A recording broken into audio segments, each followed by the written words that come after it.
तो दोस्तों, आज की कहानी शुरू करने से पहले एक अच्छी बात, जिंदगी में पीठ हमेशा मजबूत रखनी चाहिए, क्योंकि शाबाशी हो या धोखा, दोनों हमेशा पीछे से ही मिलते हैं। हाय गाइस, मेरा नाम है कृष्णा यासवंडी। स्वागत है आप सबका एक नए एपिसोड ऑफ #मंडे मोटिवेशन।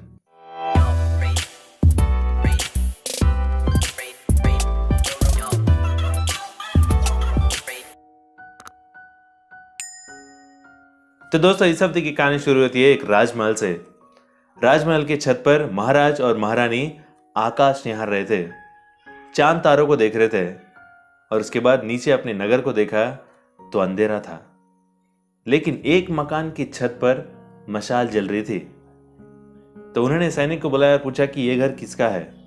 तो सैनिक ने बताया कि यह घर एक व्यापारी का है, और यह व्यापारी प्रेम विवाह किया है, और उनके घर के रीति रिवाज है कि उनके घर के छत पर हमेशा मशाल जलती रहनी चाहिए, और लोग इनकी मिसाल लेते हैं इनकी प्यार के लिए, क्योंकि इतने सालों के बाद भी इन दोनों के बीच में बहुत प्यार है।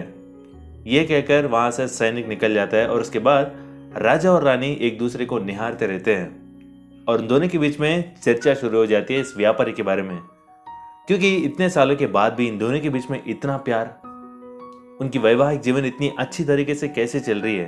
तो इसके बारे में दोनों के बीच में चर्चा शुरू हो जाती है। तो महाराज कहते हैं कि यह सब कुछ मुमकिन हुआ है उस पति की वजह से।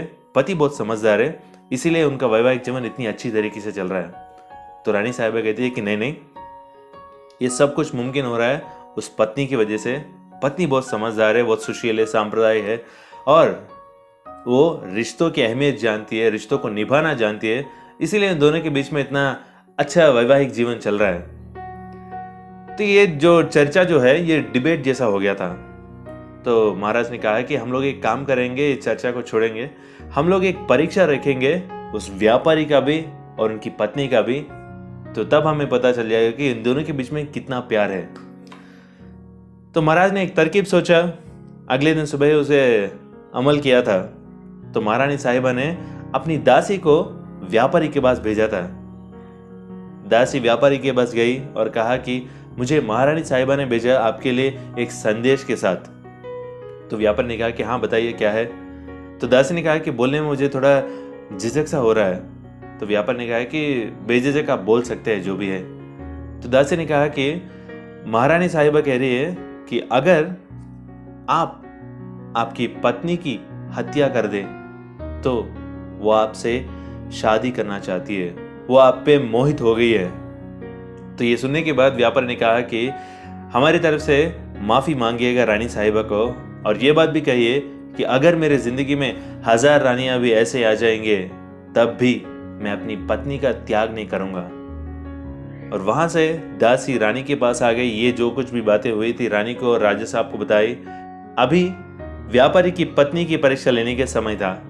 तो महाराज ने अपने सेवक को भेजा था व्यापारी की पत्नी के पास और कहा कि मुझे महाराज ने भेजा एक संदेश के साथ, अगर आप आपकी पति की हत्या कर दें तो महाराज आपसे विवाह करना चाहते हैं और इस राज्य की महारानी की तरह घोषित करना चाहते हैं। तो व्यापारी की पत्नी ने कहा, आज रात 2 से 3 बजे के बीच में हमारे घर में जो मशाल जल रही, अगर वो बुझ गई तो समझ लीजिए मैंने मेरे पति की हत्या कर दी। वहां से सेवक भागते हुए दौड़ते हुए महाराज के पास पहुंचा और जो कुछ भी उसकी पत्नी ने कहा था महाराज को बताया था। तो महाराज ने कहा कि आप लोग तैयार रहिए, किसी भी हालत में हमें व्यापारी की जान बचानी है। रात हो गई। महाराज राजमहल के ऊपर चले गए थे छत पर देखने के लिए। रानी भी छत पर आ गई थी ये देखने के लिए कि वाकई में इन दोनों के बीच में प्यार है या नहीं है। चौंकाने वाली बात यह थी कि रात के 2 से 3 बजे के बीच में मशाल बुझ गई थी, क्योंकि व्यापारी जब काम खत्म करके हर रोज की तरह घर वापस आया था, खाना खाया, सो रहा था, सब हर रोज की तरह हो रहा था। इसके बीच में ही सब खेल हो चुका था। व्यापारी की पत्नी ने फांसी की फंदा तैयार किया था और 2 से 3 बजे के बीच में व्यापारी को फांसी पर लटका दिया था। जैसे ही मशाल बुझी, सैनिक व्यापारी के घर की तरफ दौड़े और व्यापारी की पत्नी को तो गिरफ्तार कर लिया था, लेकिन व्यापारी की जान बचा नहीं पाए थे। तो दोस्तों, यहाँ पर सीखने वाली बात यह है कि अगर आपके आंखों के सामने कोई अच्छाई दिख रहा है तो जाकर उन्हें शाबाशी देने की कोशिश कीजिए, बल्कि उनकी परीक्षा लेने की। हर रिलेशनशिप में प्रॉब्लम है, हर रिश्ते में प्रॉब्लम है। ऐसा कोई भी रिश्ता नहीं है जिसमें प्रॉब्लम्स ना हो। छोटी बड़ी कोई ना कोई रहता है। हो सके तो उनकी समस्या का समाधान ढूंढने की कोशिश कीजिए, बल्कि उन्हें अलग करने की। जिस तरह महाराज एक व्यापारी जिनका जीवन प्यार से भरा हुआ था, उनके जीवन में दुख भर दिए थे। ऐसे बिल्कुल भी मत कीजिए। अगर आपकी आंखों के सामने कोई भी ऐसा अच्छा कपल दिख रहे हैं, कोई अच्छा काम कर रहे हैं, तो उन्हें जाकर शाबाशी दीजिए। और वापस आते हैं अभी कहानी में। उस रात महाराज सोए नहीं थे। अगले दिन सुबह हुई। सुबह होने के बाद महाराज बहुत क्रोधित थे। उनके निर्णय से उन्हें बहुत गुस्सा आ रहा था। उन्हें ये धोखेबाजी देखने के बाद उन्हें नारी जाति से ही नफरत हो गया था। तो उन्होंने अपने महामंत्री को बुलाया था और कहा, सुनो, मैं अभी जंगल जा रहा हूं, शाम तक वापस आऊंगा, और इतने में इस नगर के जितने भी महिलाएं हैं उन सब के गले कटवा दो, फांसी पर लटका दो सबको। जब तक मैं वापस आऊंगा इस नगर में कोई भी महिला दिखनी नहीं चाहिए, और ये मेरा आदेश है, तुम्हें मानना पड़ेगा। यह कहकर महाराज घोड़े पर सवार होकर जंगल की तरफ चले गए थे। अब इस महामंत्री को समझ में नहीं आ रहा था कि अभी उसे करना क्या चाहिए, क्योंकि पूरी महिलाओं को तो अभी सर कटाना, फांसी पर लटकाना, मतलब ये थोड़ा उलझ सुलझ जैसा है। तो अभी सोच रहा था कि अभी करना क्या है उसे। महामंत्री उसके बूढ़े पिता के पास गया था, जो एक वक्त पर उस राज्य के महामंत्री हुआ करते थे।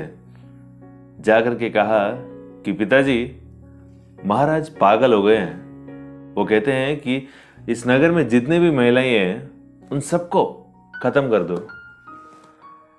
महाराज को नारी जाति से ही नफरत हो गया है। ये कहने के बाद इस बूढ़े पिता ने कहा कि देखो बेटा, पहले तो तुम कहीं जाकर के छुप जाओ। महाराज आएंगे तो मैं बात कर लूंगा, जो भी होगा मैं देख लूंगा। पहले तो तुम जाकर के छुप जाओ, नहीं तो महाराज आकर के पहले उनका गुस्सा तुम्हारे ऊपर निकालेंगे। शाम में महाराज जब वापस आए थे तो नगर में देखा तो वैसे ही महिलाएं थी। ये देखने के बाद और गुस्सा आ गया था उन्हें। सीधा राजमहल पहुंचे महामंत्री को ढूंढने के लिए। देखा तो वहां पर भी नहीं थे। तो वहां से महामंत्री के घर पहुंचे तो उन्हें पता चला कि वो उनके पिताजी के पास है।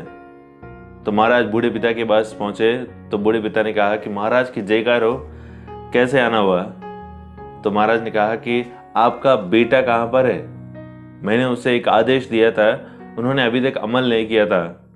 अभी मैं उनका सर कटाऊंगा। तो इस बूढ़े पिता ने कहा कि महाराज, मैं जानता हूं आप किस बात से परेशान हैं। आपकी एक फैसले की वजह से एक व्यक्ति की जान चली गई है, और आपको लगता है कि जो प्यार वाला जो रिश्ता है वो धोखेबाजी वाला रिश्ता है।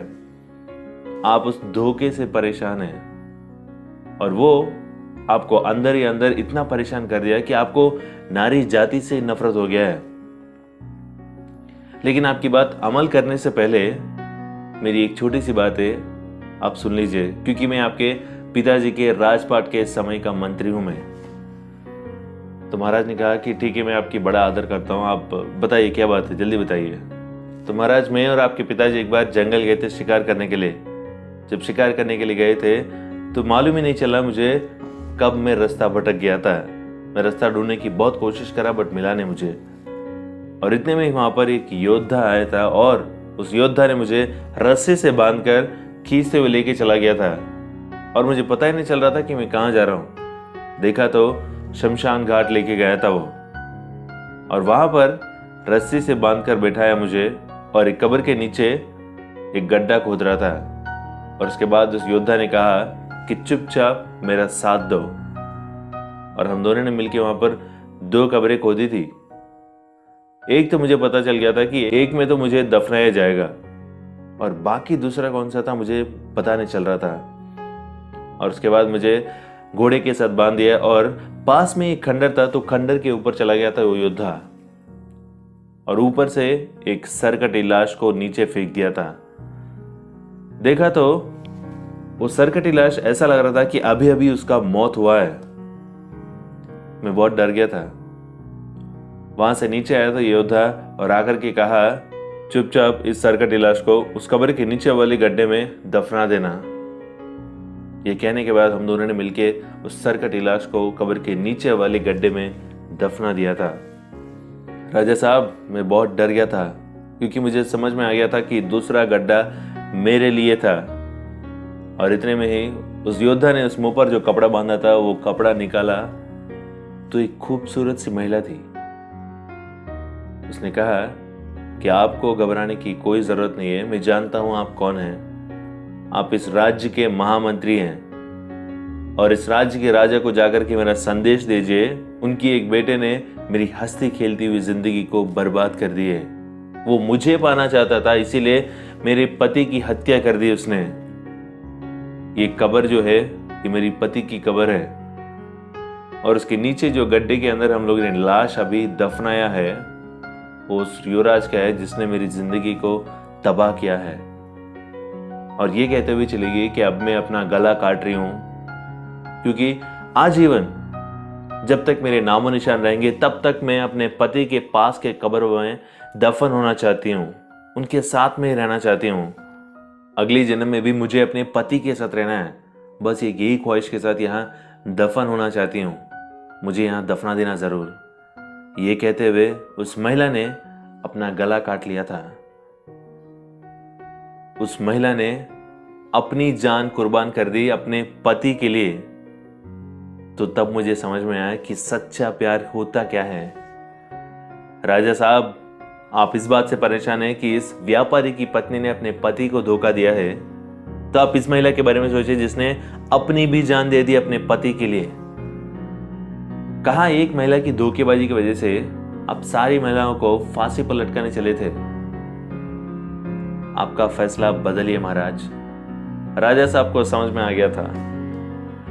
तो दोस्तों, हम सबकी जिंदगी में भी कहीं ना कहीं धोखा मिला है, अंदर से टूट चुके होते हैं, कोई एक लड़की की वजह से, कोई एक लड़का की वजह से। तो हमें लगता है कि सारे लड़की ऐसे हैं, सारी लड़कियां ऐसी हैं। किसी एक इंसान की धोखे की वजह से बाकियों को भी उसी तराजू में तोलना बंद कीजिए। जिंदगी में हमेशा हमेशा एक बात आप याद रखिए, इस दुनिया में बुरे लोग हैं तो अच्छे लोग भी हैं। कहीं एक रिश्ता आपका टूट गया, आपका दिल टूट गया, आपको धोखा मिला है, तो इसका मतलब ये नहीं है कि आप कहीं भी जाएंगे तो आपको धोखा ही मिलेगा। इस दुनिया में प्यार जरूर मिलेगा, ये विश्वास रखिए। और हाँ, अगर आपको प्यार मिल गया तो इतना प्यार कीजिए कि आपसे बढ़कर कोई भी नहीं कर सकता।